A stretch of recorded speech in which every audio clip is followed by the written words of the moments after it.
Hi, everybody. Thank you so much for joining us today. I hope we have an interesting case for you all that will bring along a lot of learning as well. I'm going to start by introducing our speakers for today, and I'll start with the star of the show, our case presenter, Grace So. Dr. So is a first-year internal medicine resident here at Emory. She attended the University of Miami Miller School of Medicine with a background in global health and implementation science research. Her clinical and research interests include preventive cardiology, disparities in cardiovascular disease outcomes, harm reduction, and addiction medicine. So she'll be leading the majority of our presentation. I'll also introduce our subspecialist consultants, if you will. I'll start with Dr. Jennifer Spicer, who is an associate professor of medicine in the Division of Infectious Diseases here at Emory University. Her primary research interest is in the science of learning and curriculum development. She completed her master's in health professions education at the University of Illinois, Chicago. She holds multiple medical education leadership roles here at Emory, including as an associate program director in the internal medicine program, the director of the medical education distinction for the internal medicine residency program, and as a course director for the Introduction to Human Disease course in the medical school. We're so delighted to have her and have her expertise in this case. And then last but certainly not least, we have Dr. Ethan Tiliakos, who's an assistant professor of medicine in the Division of Rheumatology at Emory University. He's the director of the Emory Vasculitis Clinic and has held medical education leadership roles within the Division of Rheumatology. His main research focus is on the development of predictive models for response to treatment in patients with ANCA-associated vasculitis by attempting to correlate patients' phenotypic disease with their unique immunologic signatures. Without further ado, I am going to pass the mic off to our wonderful case presenter, Grace So. Grace, whenever you're ready, please feel free to take it away. Thank you, Jim. Can everyone hear me okay? Okay, awesome. I'm going to go ahead and share my screen. Can everyone see that? Okay, awesome. So I can hear my echo from the other. Hi, everyone. My name is Grace, and I am an intern right now.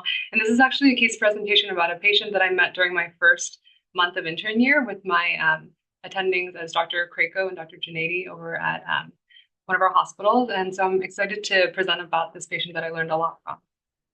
And so we can get started with some history of present illness. So we have a 45-year-old gentleman who has no significant past medical history, who presents initially to an outside hospital. He's had about 4 weeks of cough, fever, chills, and fatigue. For these symptoms, he actually has already seen his primary care provider, and he's initially prescribed a 5-day course of azithromycin. And unfortunately, his symptoms don't improve, and so he goes back and gets a 14-day course of Augmentin, and then eventually goes back a third time because his symptoms have not improved, and he's started on a short course of methylprednisolone. And unfortunately, despite all that, his symptoms don't improve, and he eventually starts to develop some hemoptysis and also has some nausea and vomiting. In terms of his past medical and surgical history, he doesn't have much. There's really nothing that we know about in terms of that past history, and he at home takes no medications. Some social history about our patient. So he actually moved from India to the US about a year ago, and he now lives in Georgia with his wife and kids. He, when living in India, was working in food manufacturing and now works as a cashier at a local gas station. And he has a remote history of alcohol and tobacco use, but hasn't used it in about 10 years recently. And has no recent sick contacts, and he hasn't traveled outside of the US or even within the US since coming to Georgia. He doesn't have any pets at home and doesn't have any other animal contacts recently. He is also monogamous with his wife, and he does say that he's had the BCG vaccine in the past, but he doesn't have any known prior testing or treatment for tuberculosis. In terms of family medical history, we don't have any history of malignancy or autoimmune disease that we know of. And so in further discussion with the patient, it seems that in that initial admission, he also reports a 5-pound weight loss over the last 6 weeks, in addition to his fever and chills and diaphoresis. He also has reported a skin lesion on his back. Initially started as what he thought was a pimple that grew to eventually be an open wound that was producing some purulent drainage. And then also has the cough and nausea and vomiting and headaches as well that I mentioned earlier. And we can take a look at some of his objective data from that initial hospitalization. So his vitals, he is febrile to 101.4. He's a blood pressure of 98/52. He's tachycardic to 112, a bit tachypneic, and he's saturating 95% on room air. And his BMI is 20 at this time. On physical exam, he's not in any acute distress, and he's resting comfortably in bed. And the exam of the head, eyes, and neck are all fairly normal, and as well as his exam of the heart, lungs, and abdomen. On neuro exam, the patient is alert and oriented ×4, and it's the rest of the neuro exam is grossly normal. His extremities appear normal as well, with no joint swelling or tenderness. And on skin exam, the only remarkable thing is that he has a 2-centimeter open wound on his midline back that is also tender to palpation. And we can take a quick look at the imaging here from this initial admission. And then at the bedside, it looks like he also has some hemoptysis as well. And so we have a picture of what that looked like here. And we can move on to some of his labs. So his CMP shows that he has a sodium of 133, potassium is 3.4, and other electrolytes are within normal limits. His BUN and creatinine are 6 and 0.6. His albumin is a bit low at 2.2, and AST, ALT, and ALP are all elevated. And he has a normal total bilirubin at 0.8. He has a magnesium of 1.8, and his lactate is 1.5. And then on CBC, we can see that he has a white blood cell count of 13,800, hemoglobin of 8.9, platelets are elevated at 608,000. He has an MCV of 79.5 and ferritin of 1073. His differential shows that he has 83% neutrophils. And we also have some hepatitis testing that all comes back negative. And then his HIV screen is also negative as well. On his urinalysis, his urine is yellow and has just a few red blood cells and white blood cells and a small amount of blood as well. And next, we can go on to some of the imaging. So given his respiratory symptoms, we have a chest x-ray here that shows a pretty large area of cavitation in that left lung, and that also has a little bit of hilar enlargement on the right side. And then next we have some CT imaging of the chest with IV contrast that redemonstrates that same cavitary lesion that measures about 10.3 by 6.9 centimeters with some small adjacent nodules, and then also some other cavitating lesions in the medial left lobe and also in the left upper lobe as well. And so we can talk a little bit more about the hospital course. So during this initial hospitalization, Grace, maybe we'll pause right here and let Dr. Spicer take over. Dr. Sure. Spicer, we would love your input on kind of the case presentation that we've seen so far. Maybe comment on the imaging findings of this cavitary lung lesion and how we can proceed with working that up, along with any like management or therapeutic things that might be indicated at this point. All right, wonderful. Can I share some slides to help with organizing? Okay, wonderful.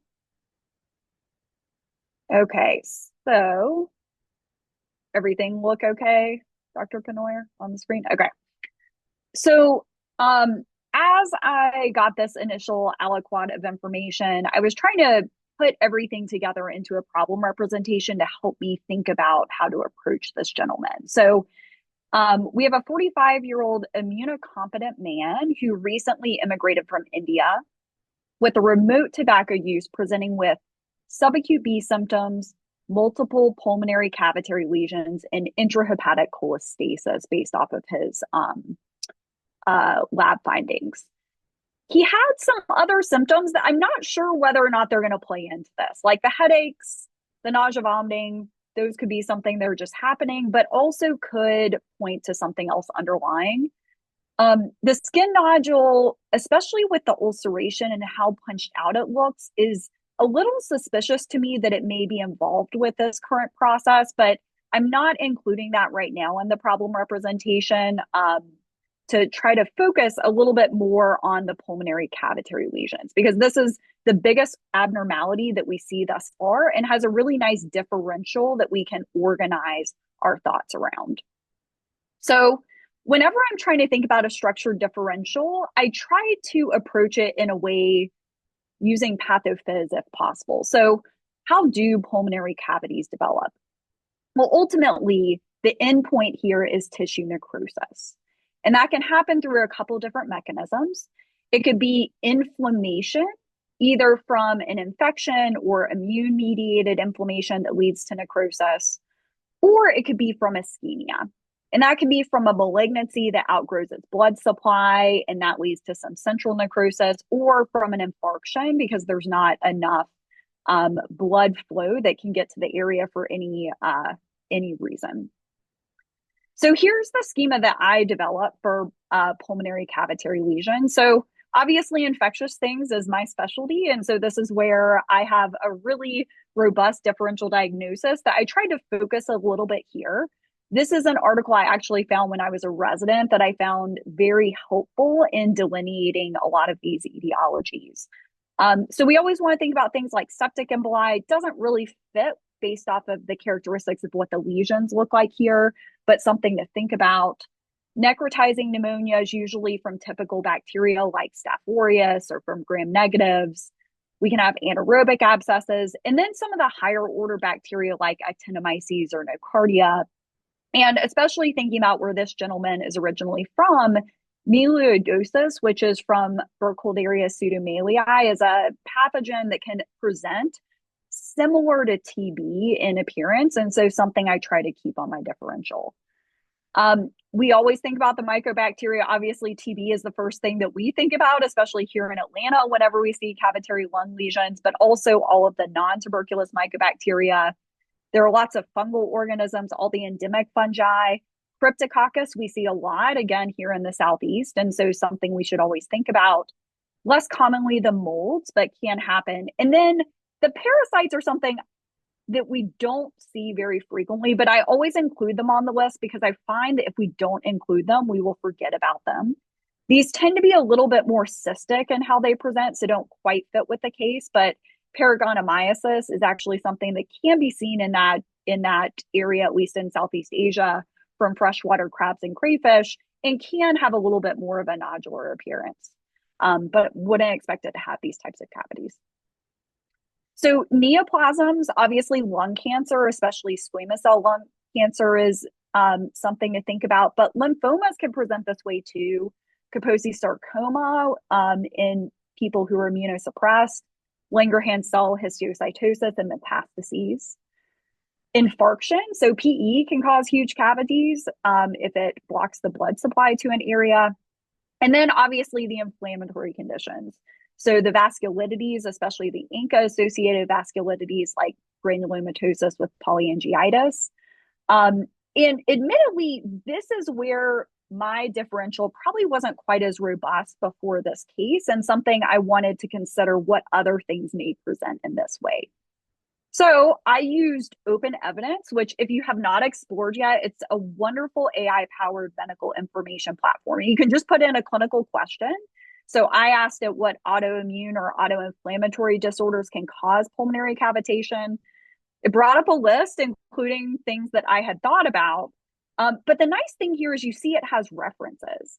So you can actually then go to these references and do some further reading. And so I opened this article, did some more reading, and then expanded my differential with some other things that are very rare to present in this way with cavities. But again, including these on the initial differential helps us make sure that we don't leave things out. So when I'm trying to think about what are we going to test for, this is like a really long list. We can't test for all of these things. Here are the things that I consider. The first really is acuity. And this seems subacute already. It's been going on for 4 weeks. Technically, that's still in the acute phase, but bordering on subacute. And really the only thing that narrows off the list here is probably necrotizing pneumonia, but that's important because most of the empiric antimicrobials we're going to give target this and not other things. And so I think that that is much less likely to be going on for this patient. Then exposures, our favorite thing to ask about in ID is, what else have they been exposed to in the environment? And so for this gentleman, his age, he is a little bit younger, which will play into some of the things we might think about. He has some geographic exposures from India, and he also previously smoked tobacco. It sounds like that was remote. We don't know how heavily he smoked in the past, or how much. So going based off that information, I would say that lung cancer is probably a lot less likely unless we found out that he was a really heavy smoker or had some other exposures that would make that more likely. And then here are some of the pathogens that, again, have very specific geographic exposures. And so I often like to dig in and find, like, what part of India? India is a huge country, and exposures are going to differ across the country, just like they do here in the US. But I specifically want to narrow in on the endemic fungi, since those are things that can commonly cause lesions like this in multi-system disease. So here is a paper that I found on the geographic distribution of the endemic mycoses, and this just shows a couple of the pictures that were in there. And what you'll notice here is like histoplasmosis present in India, but primarily in the northern part, again, where that geography is really going to play into helping with the differential. But reading through things, here are the endemic fungi that would be more relevant in this case based on living in Georgia and having been in India. And that's histoplasmosis, emergomycosis, sporotrichosis, and tauromyces. So immune status, we know that he seems immunocompetent. His HIV test is negative. And that thankfully takes off a lot of things. Nocardia is less likely. The non-tuberculous mycobacteria, especially since he's not a strong smoker, is less likely. The molds are less likely, and Kaposi sarcoma. Family history, it sounds like no family history of autoimmune or malignancies. And family history more helps increase suspicion for some of these things, not necessarily takes them off the list. I do highlight TB here because it's really helpful to ask about family history of TB, because then that tells you about an exposure that people may not have otherwise mentioned. And then finally, associated symptoms. He has intrahepatic cholestasis. There is something else going on besides just the lungs here.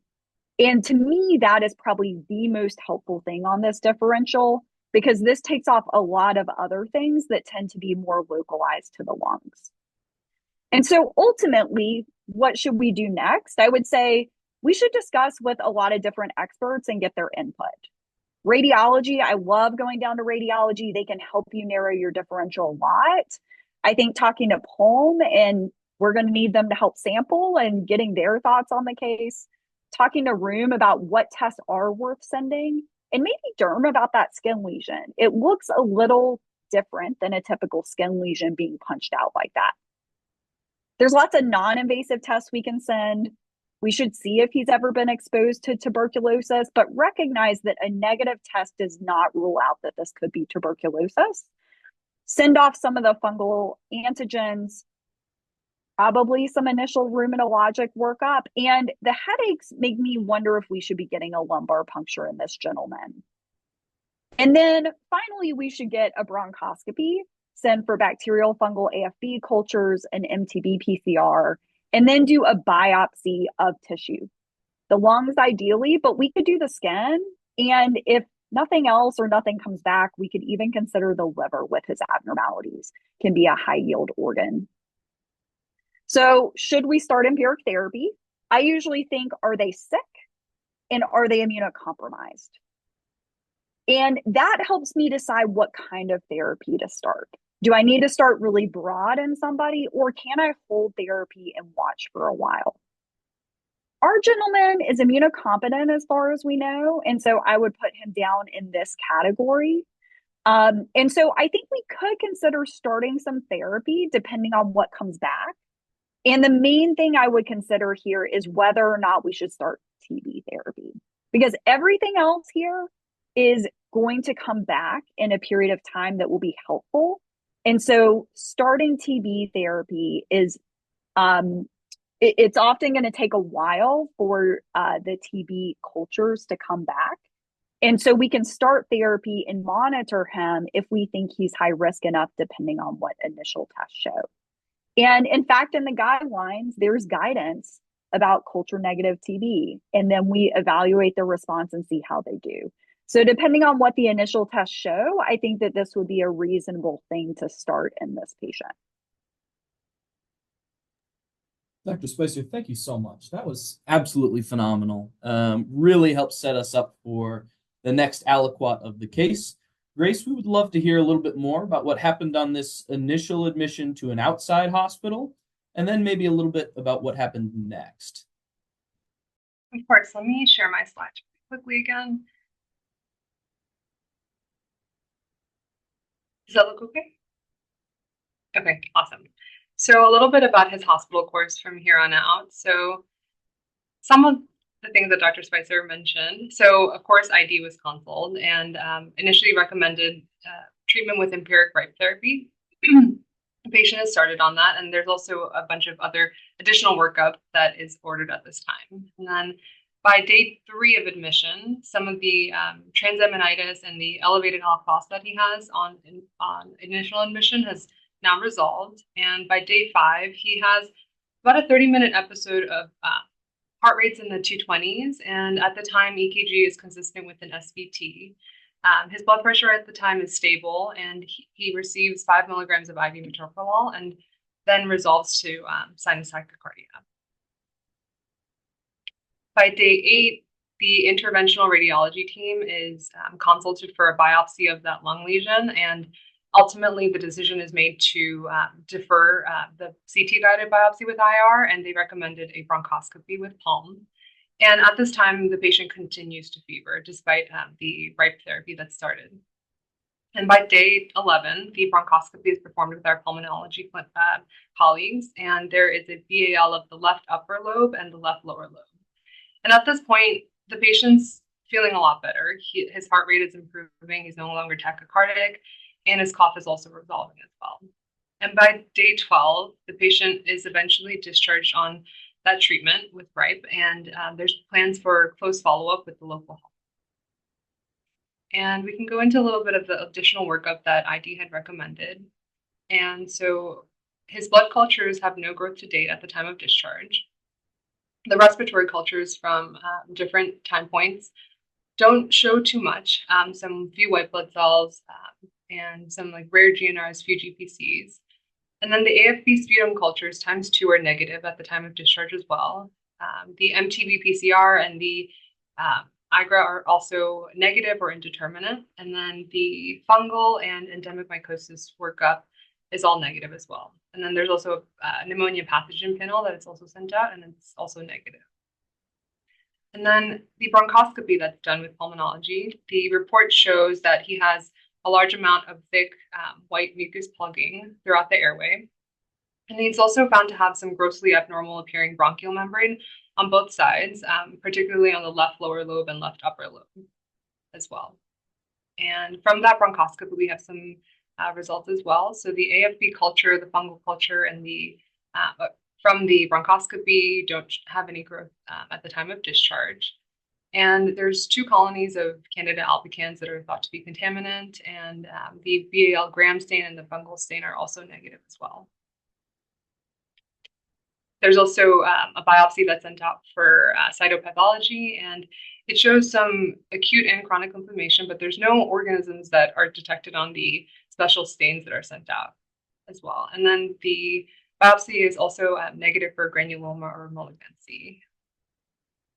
And so at this point, our patient is discharged and he's back home, and he's currently trying to recover while on this RIPE therapy. And a lot of the additional workup that's been sent off hasn't really yielded a definitive diagnosis at this point. And he does have routine follow-up with the health department. And on one of those follow-up visits, he was found to have abnormal liver function tests and was ultimately advised to come to Emory University Hospital, where I actually meet him for the first time for further workup. And so on initial presentation to Emory University Hospital, this is now 2 weeks after his initial presentation to the outside hospital. He's presenting directly from the health department, and he's reporting persistent fever. He still has a fast heart rate, and he notes that his back wound is really bothering him. It's gotten larger from before and also has a lot more drainage. And while he's been home, his symptoms have really waxed and waned. He has been taking the right therapy consistently and hasn't really consistently felt better. And at this point, when we look into his chart, we see that those AFB cultures still don't have any growth to date from the outside hospital. And so when we talk to our patient, we find out a little bit more about what's been going on with him. So he has continued to have some unintentional weight loss. And he is now also reporting that he's having bilateral hearing loss for the last 2 weeks. And this initially started at the outside hospital and is not not reported to the other clinicians. He also reports that he's been having epistaxis for 7 weeks. And I think this was a point of confusion because during this admission, he actually clarifies that he wasn't actually ever having hemoptysis and actually thinks that it was his epistaxis that he was then just spitting up. And so a little bit of clarification at this point. And then he also endorses some blurry vision that he's developed as well. He's continued to have this nausea and vomiting at home, and this skin lesion has gotten bigger with more purulent drainage as well. So we can look at his objective data from this admission. So he's febrile now at 101, and his blood pressure is now 78/58. He has a heart rate of 135, and he's breathing at 20 breaths per minute, saturating at over 95% on room air consistently, and his BMI is down to 18 now from 20 at the outside hospital from the previous admission. When we examine the patient, he is now ill-appearing. He's in moderate distress, and he looks cachectic to us. And so on head, eyes, and neck exam, it's largely normal. And on cardiac exam, he has a fast rate but regular rhythm, normal S1, S2, no murmurs that we can hear. And then on lung exam, he has pretty diminished lung sounds on the left lung field and has crackles there and has better air movement on the right. His abdomen is soft, non-tender, non-distended. He's alert and oriented ×3. It doesn't have any focal deficits. And on MSK exam, again, he has no obvious deformities, no joint swelling. And on skin exam this time, we still have that ulcer on the midline of his upper back, and it has some like mild bloody drainage. And we can take a look at the images of the wound again. And on the right, we see just a little area on the left that was biopsied. So his labs come back, and he has a sodium of 124. He has a potassium of 3.4. His bicarb is 23. His BUN is 19, and his creatinine is now 0.94, previously 0.6 at the outside hospital. The rest of his CMP is all abnormal. He has low calcium, protein, albumin, and then his AST, ALT, and ALP are all elevated once again. And then his total bilirubin is now 4.8. He has magnesium of 1.3, a low serum osmolality. His lactate is 1.9, and then his ferritin is also still elevated at 1341. And we get repeat blood cultures at this time, and they have no growth initially. And the quad screen that we send off is also negative. On CBC, we see that he has white blood cells of 21,900. His hemoglobin is now 7.3, platelets at 766,000. And on differential, he has 87% neutrophils and 5% lymphocytes. And then we have another urinalysis, and now we see a large amount of blood and more red blood cells as well. And so we, of course, get repeat imaging. And so on the left is what we see from the outside hospital, and on the right is repeat imaging from Emory University Hospital. And so we see that the repeat imaging shows interval thickening of that cavity wall, and the central lucency is now smaller. And then there's also, we're also still seeing that hilar enlargement as well on the right side. And then we also get a chest CT with contrast. On the left, we see the outside hospital scans, and on the right is from this current admission. And so we see that all of the lesions that were previously and have now previously seen are now larger. And so what was 10.3 by 6.9 is now 11.3 by 7.5. And the lesions in the left upper lobe and the right upper lobe have also gotten bigger as well. We also have imaging from the CT abdomen and pelvis, and we see some new findings. We find that there's some diffuse hypoenhancement in the spleen, a possible filling defect in the mid-splenic artery, thought to be either an infarct or a possible infection. And then on the right side, we can see in the kidneys that he has some scattered hypoattenuation, and they're concerning for either possible infarct or infection, again, in the kidneys as well. And then given all of the symptoms that he was having with his hearing loss, his vision, blurry vision, and the epistaxis, we also get some CT imaging. And so on the CT head, with and without contrast, we see that he has a perforated septum, in addition to a rightward deviated nasal septum, and also has some bony erosions of the nasal septum and the turbinates as well. And then we can see that he has bilateral middle ear effusions with some thickening and retraction of the tympanic membranes that are concerning for an otitis media as well. I think. Yeah. This seems like an excellent opportunity to have Dr. Spicer jump back in. Dr. Spicer, now that we've got a little bit more information, now that a little bit more time has passed, what are your thoughts at this point in the kind of diagnostic and therapeutic realms for this patient? Yeah. So, I mean, this doesn't look like TB. And let me explain a little bit about my kind of reasoning or approach to what happens if a patient's worsening or not improving, despite what seems to be appropriate therapy. So I kind of think about this in 3 steps.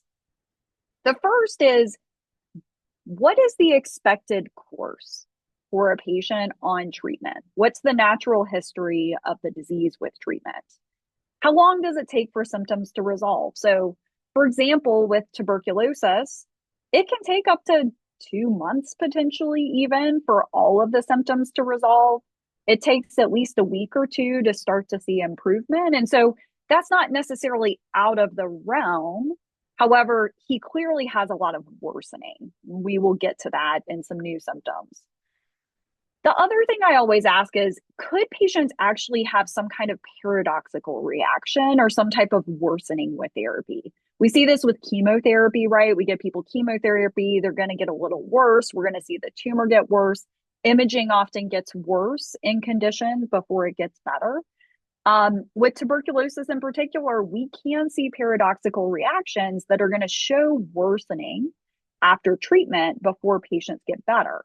However, like, this doesn't look like TB. And the main reason is there are a lot of new symptoms here, right? We're going to have to reevaluate our problem representation, which we'll get to in a second. And so is this the expected course if this was tuberculosis? I'd say probably not in this case. So my next question is the patient even getting the appropriate treatment if that's what we think the diagnosis is? So things that I always think about in this case is, one, is the drug getting to where it needs to be? And you need to think about a lot of factors here. Adherence, which we were told that he was adherent to the medication. I would talk to the health department, see if he's really been getting the drug, but also look at the dosing.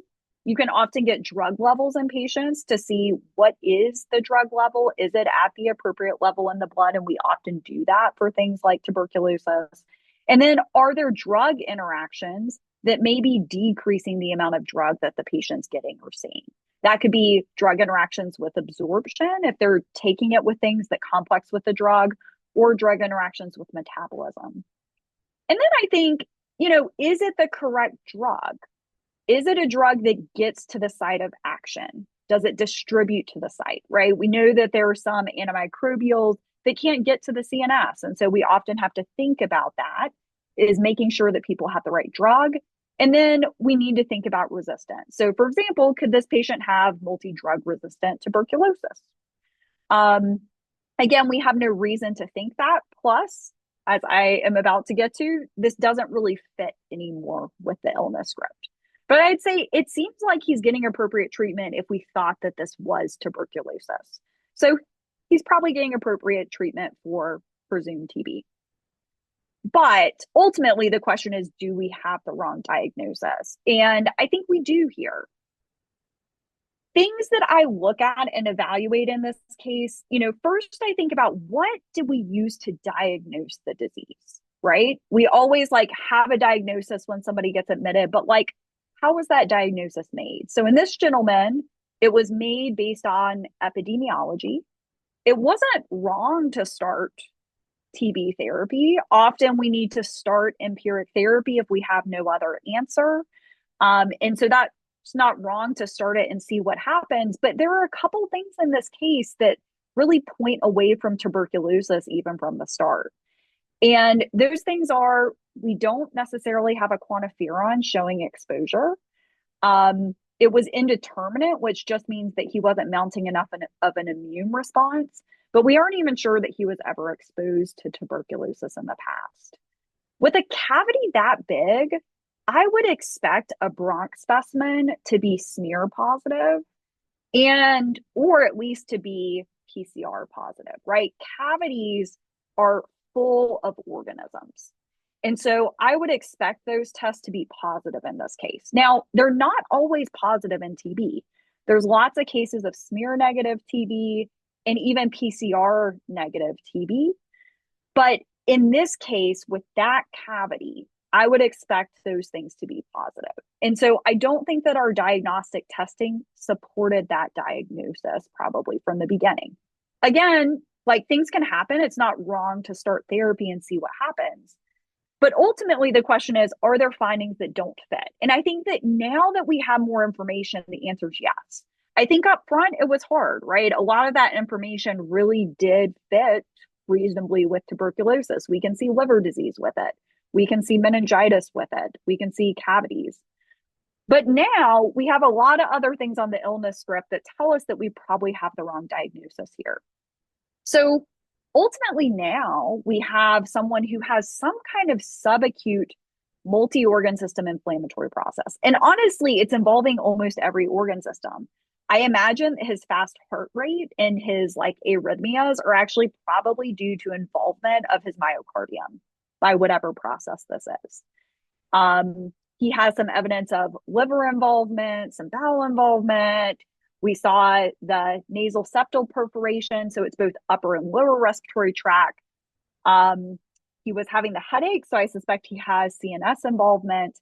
And then he also has maybe infarcts on imaging, and then this renal involvement. I don't think I had noticed the hematuria on the second aliquot I had gotten, but definitely has hematuria, which brings me back to some of my initial diagnoses. So two things I would do here. One is I would talk to dermatology about these skin lesions.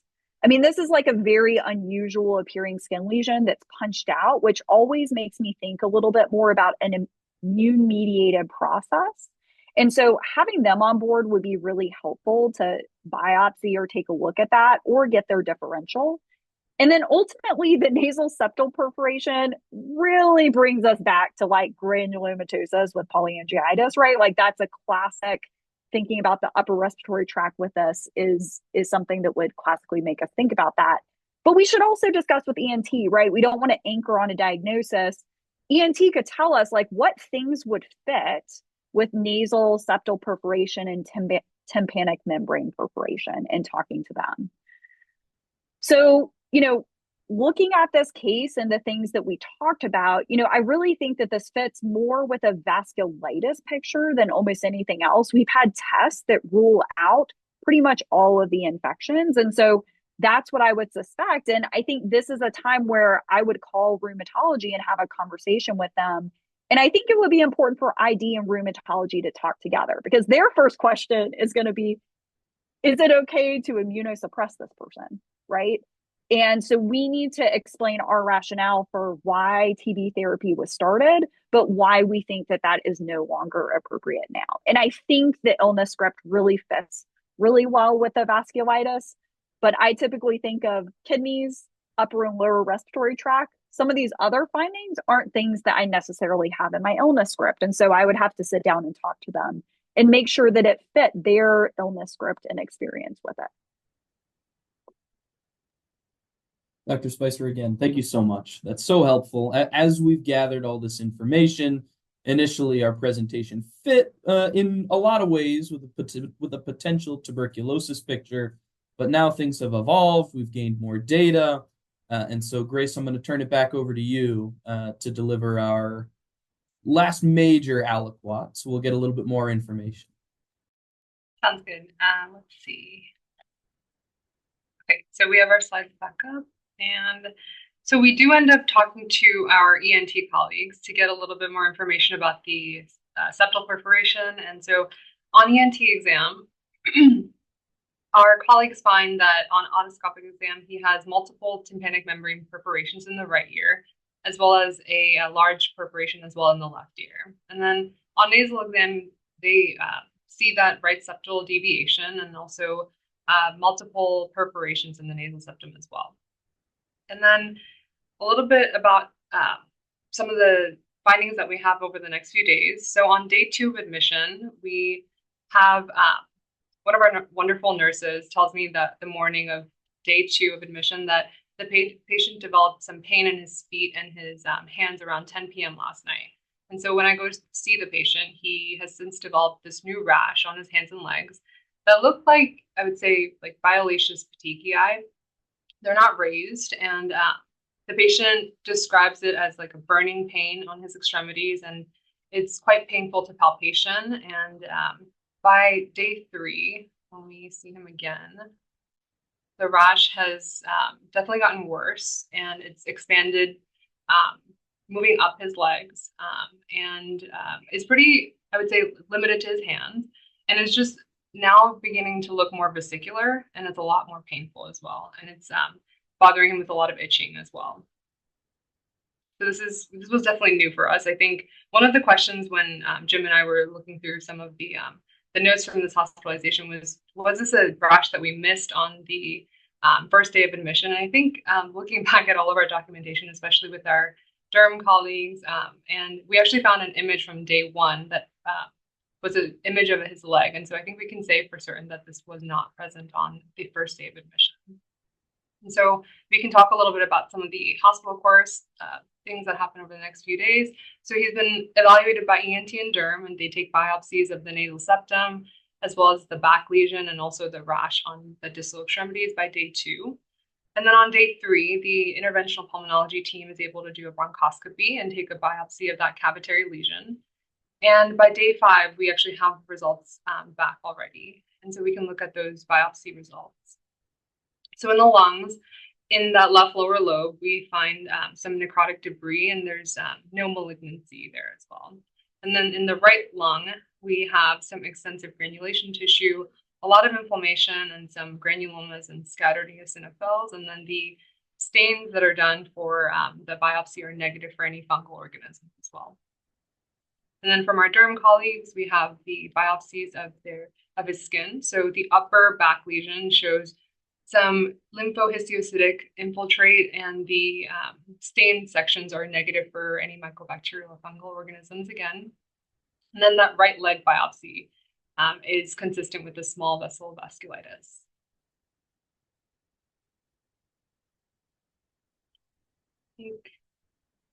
Jim, are we?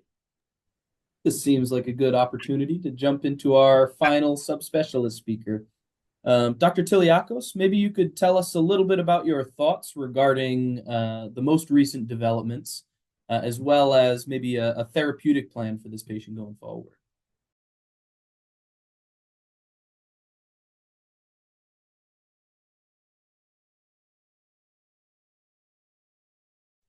Sure. Can you hear me okay?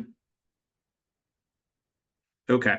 So I was also told that the uh, further blood work was drawn, which revealed positive C-ANCA and PR3. So, just to summarize the case from a rheumatology perspective, so you have a 45-year-old gentleman with several weeks of really nonspecific fevers, fatigue, cough that didn't respond to two courses of antibiotics and a really short course of glucocorticoids.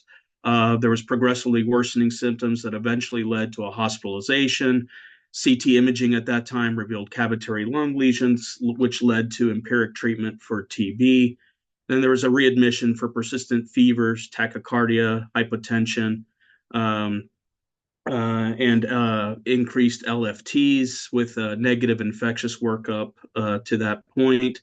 And then the patient presented with new epistaxis, hearing loss, decreased visual acuity, and skin lesions with labs revealing a worsening creatinine, worsening H&H, worsening microscopic hematuria with C-ANCA, PR3 positivity, and a skin biopsy with leukocytoclastic vasculitis. So when you put that together, from a rheumatology perspective, that's pretty classic for granulomatosis with polyangiitis. And this is not an uncommon presentation of an ANCA-associated vasculitis. Unfortunately, sometimes there are a lot of delays in making the diagnosis because sometimes the symptoms, especially if they involve the upper airways, can be really nonspecific. I mean, when you talk about fever, fatigue, cough, and congestion, I mean that could fit with most of our URIs. So there's about 60% delays in diagnosis of GPA just for that reason alone. The median time between symptom onset and final diagnosis is sometimes as high as 6 months. And again, it really depends on how the disease manifests itself. So obviously it's a little bit easier to make the diagnosis when there's a profound, pulmonary renal syndrome and the patient has, frank hemoptysis with alveolar hemorrhage and rapidly progressing GN, but much more difficult when the symptoms are isolated to the upper airway. I think an important point with this case too is that the presence of a vasculitis should always be considered in any patient who presents with systemic or constitutional symptoms in combination with evidence of single or some type of multi-organ dysfunction. So here we have just a little background here, a little cartoon depicting the different sizes of the blood vessels that are involved and the diagnoses that are associated with pathologies in these blood vessels. So we think about the small vessel vasculitic processes. We think about two main groups: the ANCA-associated vasculitides and the non-ANCA or the immune complex vasculitides. And when we think about the ANCAs, we think about microscopic polyangiitis, granulomatosis with polyangiitis, and eosinophilic granulomatosis with polyangiitis. Now, EGPA is considered an ANCA-associated vasculitis, but as we'll see a little bit later, only about 30% of patients can have positive ANCAs with EGPA. So when we talk about ANCA-associated vasculitis, it's also important to understand the ANCA testing itself, because there could be a lot of confusion about it. So there's two types of ANCA assays that are in wide use. The first is an indirect immunofluorescence assay, which is the more sensitive of the two. And the second is the ELISA, which is the more specific of the two. So the optimal approach to clinical testing for ANCA is to perform both the immunofluorescence for the ANCA pattern and the ELISA to detect the antibodies against the vasculitis-specific antigens. So here's an example of these images here of cytoplasmic staining ANCA and perinuclear staining ANCA here. And a C-ANCA pattern usually correlates to antibodies against proteinase 3 or PR3, and a P-ANCA pattern usually correlates to antibodies against myeloperoxidase. And it's important to note that ANCAs can be found in other conditions as well. So infectious conditions like endocarditis, other autoimmune diseases, inflammatory bowel disease, lupus, primary sclerosing cholangitis, autoimmune hepatitis, and then medications, the typical, hydralazine, methimazole, and then other illicit drugs, cocaine being the most common. So here we have a slide with the percentages of ANCAs that are seen in each diagnosis. So we see in GPA, the vast majority of patients are PR3 positive. In microscopic polyangiitis, the vast majority are MPO positive. Typically, when we see renal limited vasculitic processes, they're usually MPO positive. And then when you the drug induced vasculitides are also MPO positive. Now, when you see both a PR3 and an MPO positive, that should trigger in your mind that there's some kind of possible drug-induced process going on. So the diagnosis of ANCA vasculitis is really reliant on a myriad of factors, and it's very, very important to take clinical, laboratory, radiographic, and histopathologic data all into account. Ideally, the diagnosis is assisted by histopathologic findings. Unfortunately, not all histopath is the same, and not all locations where the histopath is taken is the same. So the highest yield biopsies seem to come from the kidneys, from open lung biopsies, from skin biopsies, and from orbital biopsies. Lower yield biopsies come from, sinus and transnasal, as well as transbronchial and CT guided imaging. So if at all possible, we like to get skin or kidney if there's involvement. I know the morbidity is high, but open lung biopsies are superior to transbronchial. ANCA associated here. So here we have, the characteristic lesions of skin, lung, and kidney. So the characteristic lesion in the skin is a necrotizing crescentic GN, which is here's the characteristic finding. Sometimes you always see these non-specific findings of acute or chronic inflammation in various stages. And then you also have to rule out mimickers. So for instance, this is an example of a necrotizing GN from cocaine use. In the lungs, the characteristic lesion is granulomatous inflammation. And then you have to worry about mimics, histologic mimics, such as sarcoidosis, which can mimic many things, actually. And then in the skin, the characteristic lesion is the leukocytoclastic vasculitis, like our patient had. And mimics can include even things like arthropod bites, which can cause perivascular inflammation as well. So here's some example of radiographic findings, and this is letter A here shows perforation of the posterior nasal cartilage and thickening of the nasal cavity, very similar to our patient. B shows peripheral and bronchovacular reticulation with associated traction bronchiectasis here, particularly in the right lung. Here's just an ultrasound of the kidney showing an enlarged kidney with increased thickness of the parenchyma. Here is letter D, diffuse bilateral consolidation, centrilobular ground glass nodularities. This is consistent with alveolar hemorrhage. E, again, depicts in the left lung 2 large cavitating lesions in the left upper lung. And then here we have a CT of the neck with swelling of the left parotid and abscess formation. Again, further hammering home that these are systemic illnesses here. So here's a quick cartoon just showing the clinical manifestations of the ANCA-associated vasculitides. The vast majority of people have some type of systemic involvement, B symptom of fever, weight loss, myalgias, arthralgias. And I'm concentrating here on GPA, which is what our patient had. ENT is one of the ways that distinguishes GPA from microscopic polyangiitis. Lung manifestations are common, kidney, and skin. So here's an example of damaged nasal septum here. Letter B shows the classic saddle nose deformity from cartilaginous destruction of the sinuses. Here we have a patient whose sclera appears blue, but it's not really the sclera, it is the choroid that is appearing through really aggressive nodular scleritis that has eroded through that layer of the eye.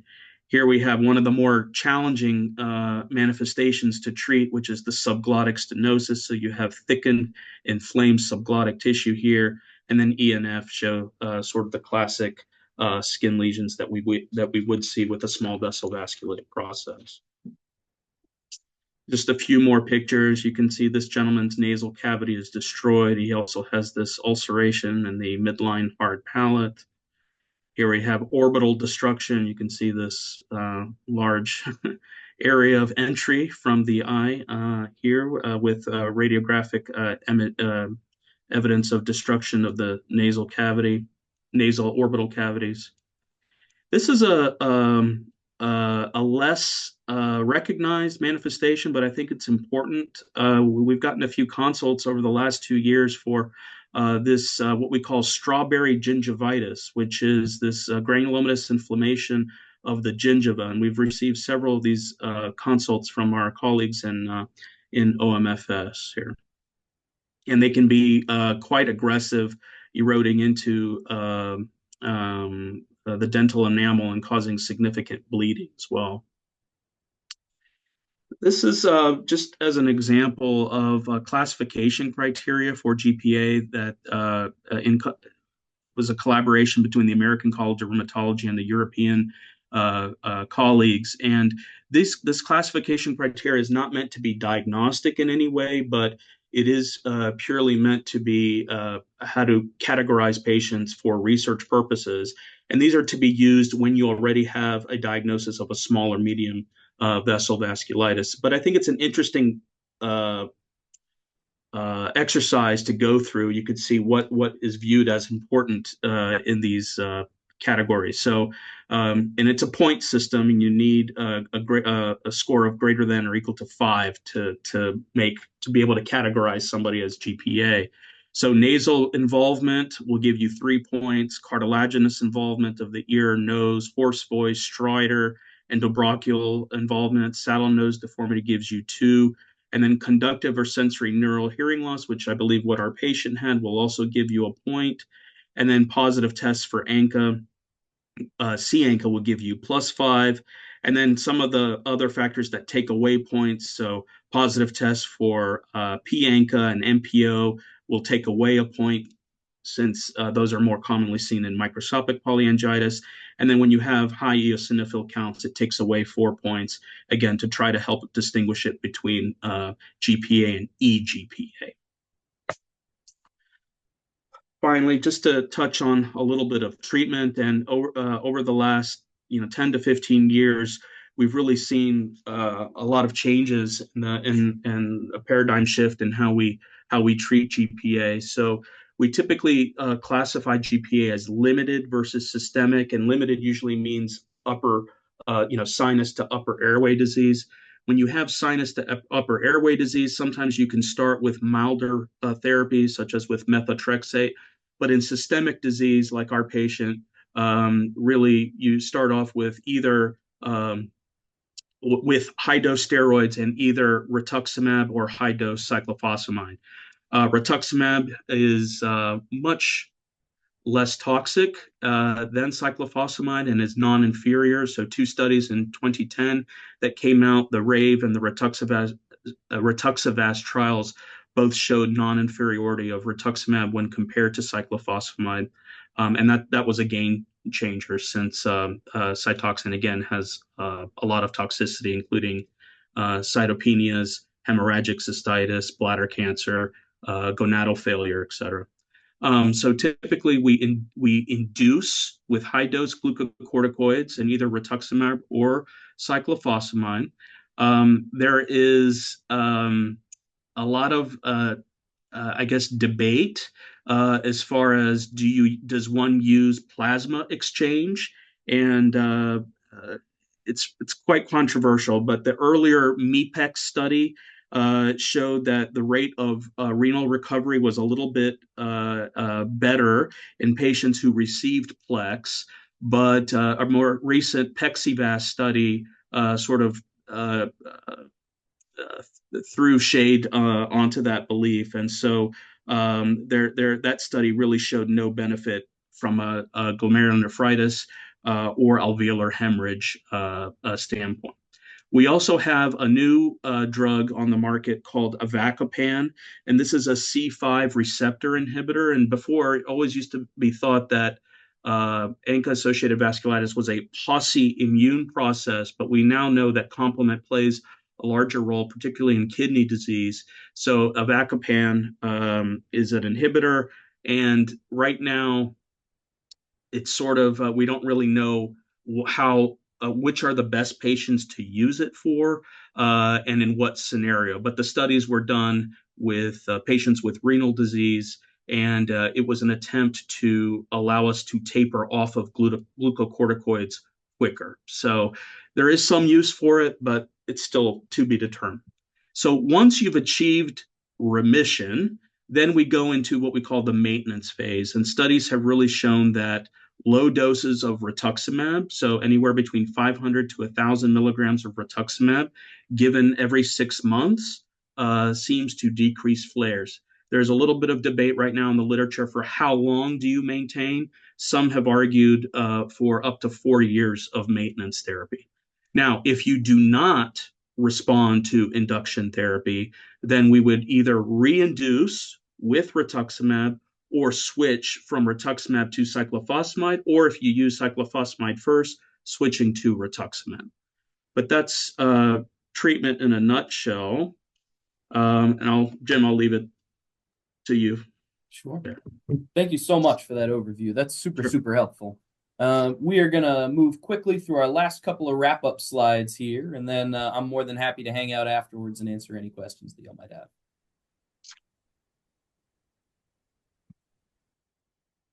So, can everyone hear me? Okay. So, on day one, our suspicion for something other than tuberculosis, specifically for a vasculitis or GPA, was quite high. And so we were able to send off that testing quite early. And so by day 3 of admission, we have those results back. And so we have a C-ANCA and at 1 to 80 titer, this PR3 antibody is positive, ANA negative, and then rheumatoid factor positive at 130. And so we eventually had the diagnosis of granulomatosis with polyangiitis. And the patient is started on IV methylprednisolone, 60 milligrams twice a day for 8 days.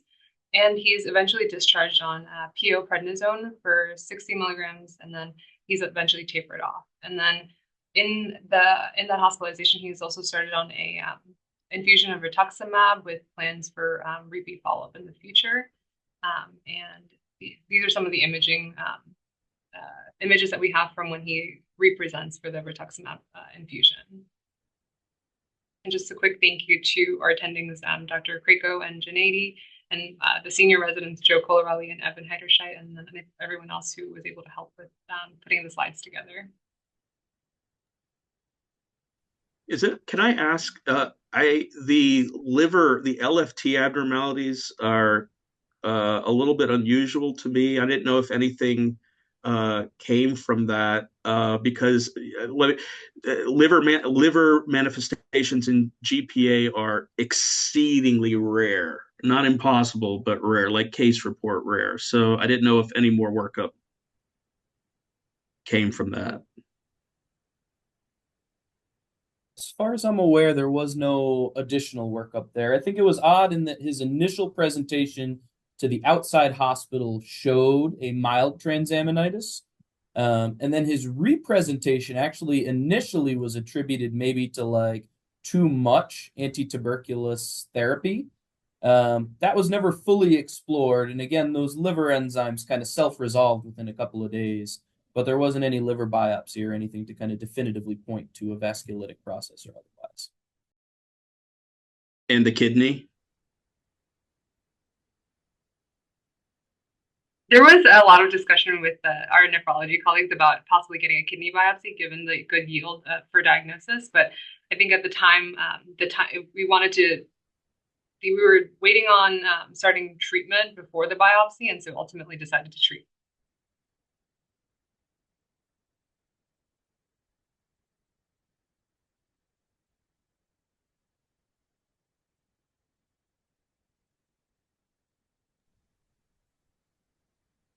Great job, everybody. Grace, Jennifer, Ethan, that was awesome.